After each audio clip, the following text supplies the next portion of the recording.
Salut à tous, bienvenue dans cette nouvelle vidéo. On va parler mercato, très clairement le mercato parisien, avec l'arrivée officielle de William Pacho pour 45 millions d'euros. Troisième recrue après Moscardo et monsieur Joao Neves pour 70 millions d'euros. Maintenant William Pacho, défenseur central de l'Eintracht Francfort. En tout cas, bravo à Francfort. Très clairement, là, entre Kolo Muani 90 millions et monsieur William Pacho pour 45, ça fait quand même 135 millions d'euros en un an que le PSG a versé à l'Eintracht Francfort. Donc je dis bravo Francfort, c'est quand même assez exceptionnel. Mais bon, maintenant la question qu'on se pose, on nous expliquait que le PSG ne voulait plus surpayer les transferts, ne voulait plus surpayer les salaires, etc., etc. Alors les salaires, pourquoi pas, j'ai envie de te dire. Parce que là, on voit qu'en salaire, Joao Neves, etc., etc., que ce soit même Ugarte, ou que ce soit Joao Neves, ou que ce soit même William Pacho, c'est des salaires quand même beaucoup moins élevés que les salaires précédents, comme les Neymar, Messi, Mbappé, Navas, Icardi, Verratti, etc., etc. Mais franchement, voilà, William Pacho, le problème, c'est que là, ils l'ont fracassé avant qu'il arrive. Alors, c'est marrant parce que Neves, ils l'ont jamais vu jouer. Ils l'ont vu 2 fois contre Marseille, il a été nullissime, mais ils te disent que c'est un crack, une pépite, je l'espère. Mais William Pacho, le pauvre, personne ne sait qui c'est, et les gens osent te dire, les pseudo-spécialistes, parce qu'il y en a beaucoup des spécialistes, ils te disent que c'est une daube, qu'il est nul. Mais qu'est-ce que t'en sais, toi? Combien de matchs de Francfort as-tu regardé l'année dernière, honnêtement? Honnêtement, disons la vérité. Parlons-nous entre 4 yeux, et disons-nous la vraie vérité. Combien de matchs avez-vous vu de Francfort la saison dernière, 2023-2024. Voilà, très clairement. Donc on verra. C'est vrai que là, il a la pression de son salaire, mais bon, c'est pas lui qui a décidé du salaire. C'est vrai que 45 millions, pour moi, c'est très cher. Tu m'aurais dit 30-35, je t'aurais dit oui. Ça me rappelle un petit peu l'histoire Thilo Kehrer. Sauf que Kehrer, quand il est arrivé, on nous a dit que c'était un phénomène, alors qu'il était nul. Donc là, le mec, moi, je pense qu'il a rien à perdre, William Pacho. Le seule chose qu'il a à perdre, c'est d'impressionner tout le monde. Donc il a tout à gagner, le gars. Il a strictement rien à perdre. Et je pense que c'est un gars qui va se battre. Voilà. Après, il y en a qui me disent que personne n'était intéressé par lui. Il y en a qui disaient que Liverpool était intéressé à lui, mais c'est pas vrai. Ça, c'est pas vrai. Donc voilà, on verra ce qu'il donnera sur le terrain.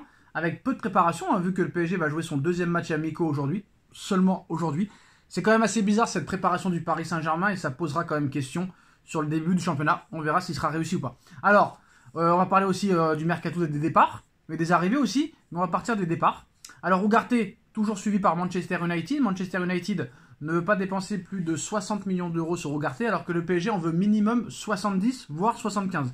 Donc ça va être un dossier compliqué, sachant que le Paris Saint-Germain a accéléré les négociations avec Manchester United pour Jadon Sancho. Jadon Sancho pourrait arriver au Paris Saint-Germain d'ici quelques semaines. Et surtout Paris veut toujours Désiré Doué au milieu de terrain et cherche un arrière-gauche. Donc ça risque de bouger d'ici la fin du mercato. Arrivé l'été dernier au Paris Saint-Germain, Kang In Lee plaît beaucoup à plusieurs clubs. Le Paris Saint-Germain est entré dans une nouvelle ère cet été, en 2024. En effet, le club de la capitale n'a plus d'immenses stars dans ses rangs. Très clairement, il veut miser tout sur le collectif. Luis Enrique a répété à plusieurs reprises l'an dernier que le Paris Saint-Germain 2024-2025 serait beaucoup plus fort que celui de la saison précédente. C'est sûr qu'il ne va pas dire le contraire. Malgré tout, le technicien espagnol s'appuiera sur une base très solide installée lors du précédent exercice. Donc un championnat au cours duquel Kang In Lee a posé ses valises l'année dernière, un an jour, pour 22 millions d'euros. L'ancien joueur de Mallorca a rapidement pris ses marques, même si parfois, il n'a pas toujours été régulier. Il a manqué de régularité. Milieu offensif de 23 ans, dont le maillot a été l'un des plus vendus l'an dernier devant Mbappé, a bouclé sa première année parisienne avec un bilan de 3 buts et 4 passes décisives seulement en 23 matchs. Il n'a pas joué beaucoup. Il espérait faire mieux cette saison, lui qui connaît mieux le club, son coach et ses partenaires par rapport à l'année dernière. Mais malgré tout, son nom est cité à la rubrique Mercato depuis quelques jours. Le mois dernier déjà, il y a eu une approche d'un club de Première Ligue qui serait Chelsea, qui a offert 70 millions d'euros. Mais le Paris Saint-Germain a refusé cette offre, eux qui comptent sur le Sud-Coréen cette année, 70 millions d'euros quand même, c'est pas rien. Et le club parisien va encore devoir se montrer solide sur ses appuis pour garder Kang In Lee, puisque Kang In Lee a un autre prétendant très sérieux, un club d'Arabie Saoudite lui fait les yeux doux. Un club veut en faire l'un des joueurs les mieux payés de la ligue devant Cristiano Ronaldo, qui touche, pour rappel, 200 millions d'euros par saison avec Al Nasser. Donc c'est quand même assez incroyable. Ça veut dire que Kang In Lee serait mieux payé que Ronaldo. C'est quand même assez bizarre. Donc reste à savoir ce que les Parisiens et les dirigeants feront, eux qui ont toujours fermé la porte à un départ du joueur sous contrat jusqu'en juin 2028. Même chose pour le Sud-Coréen. Hein. On ne sait pas s'il veut rester au Paris Saint-Germain ou s'il veut partir. Pour l'instant, apparemment, il n'aurait pas l'intention de bouger et de faire ses valises. Moi, je suis désolé, si un club saoudien propose 100 millions d'euros, il va falloir réfléchir parce que Kang In Lee, le seul club qui est sur lui, c'est Chelsea qui ne joue pas la Ligue des Champions. Chelsea qui achète des joueurs à plus savoir quoi en faire. Des Neto à 70 millions d'euros. Un 7ème gardien, ils ont pris. Ils font signer des contrats jusqu'en 2030. Donc, c'est assez bizarre. On verra, mais bon.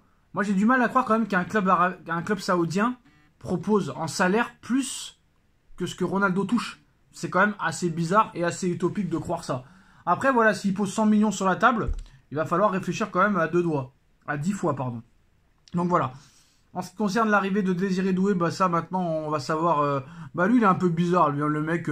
Je vais donner ma décision, Le mec il se prend pour un phénomène. D'accord, il a fait des bons JO, mais il n'y a pas de quoi non plus sauter au plafond. Moi je trouve que Michael Olise est 100 fois plus fort que Désiré Doué. Et même plus fort que Dembélé. Même 100 fois plus fort que Dembélé. Donc voilà. Voilà pour toutes les informations mercato d'aujourd'hui. Maintenant moi. Qu'il soit sur deux milieux offensifs, 2 ailiers pour amener de la concurrence à Dembélé, à Barcola, c'est très bien. Sancho sur le côté, c'est très bien. Doué sur le côté, pourquoi pas. Je préfère Désiré Doué quand même que Kingsley Coman. Mais Doué pour concurrencer Dembélé et Sancho pour concurrencer Barcola, très bien. Là au milieu de terrain, t'as presque tout ce qu'il faut maintenant, si personne ne part. Moi maintenant, je pense que là, ils ont fait pas chaud. Moi, je pense qu'un arrière-gauche, si Doué et Sancho viennent, hein, un arrière-gauche plus un numéro 9, et je pense que la boucle sera bouclée. Arnaud Tenas qui vient d'être champion olympique, Donnarumma qui a fait un bel Euro, Safonov, on ne sait pas ce que ça va donner, donc tu as 3 bons gardiens qui pourraient être potentiellement numéro 1. Donc là, si tu achètes un numéro 9 et un arrière-gauche, tu peux prétendre peut-être à quelque chose. On verra ce qui se passera. Voilà les gars, c'est la fin de cette vidéo. Dites-nous en commentaire ce que vous en pensez. On like, on partage, on commente, on s'abonne. Et on se retrouve très vite pour de nouvelles infos et de nouvelles vidéos. Tchuss.